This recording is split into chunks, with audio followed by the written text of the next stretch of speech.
ভারতের শিক্ষামন্ত্রী ধর্মেন্দ্র প্রধানের পদত্যাগের দাবিতে আন্দোলনে অংশ নেওয়া শত শত শিক্ষার্থীকে গ্রেফতার, স্বেচ্ছাসেবকদের আটক, শিক্ষার্থীদের হয়রানি এবং নতুন করে মামলা দায়ের করছে পুলিশ।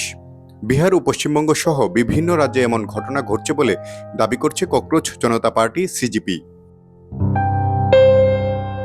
আটক আন্দোলনকারীদের বিরুদ্ধে মামলা প্রত্যাহার ও মুক্তির প্রতিশ্রুতি বাস্তবায়ন না হলে মঙ্গলবার থেকে কঠোর আন্দোলনে নামার হুঁশিয়ারি দিয়েছিল সিজিপি।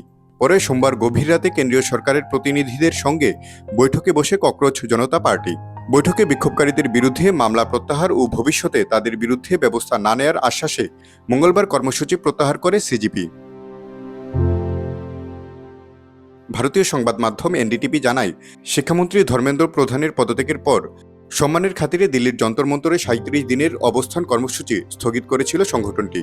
তবে সিজিপির অভিযোগ, আন্দোলনকারীদের বিরুদ্ধে কোনো পুলিশি ব্যবস্থা না নেয়ার যে সমঝোতা হয়েছিল সরকার তা লঙ্ঘন করেছে।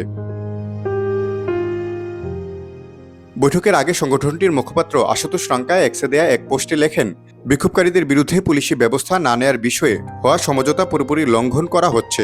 বিহার ও পশ্চিমবঙ্গে শত শত শিক্ষার্থীকে গ্রেফতার করা হয়েছে। দিল্লি ও অন্যান্য রাজ্যে শত শত মানুষকে নজরদারি ও হয়রানি করা হচ্ছে।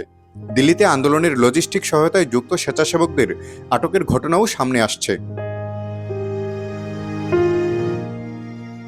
আশুতোষ রাঙ্কা বিক্ষোভকারীদের বিরুদ্ধে করা সব মামলা দ্রুত প্রত্যাহারের দাবি জানান।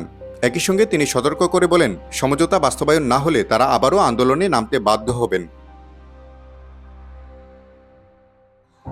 তারিকুল ইসলাম, ব্রেকিং নিউজ।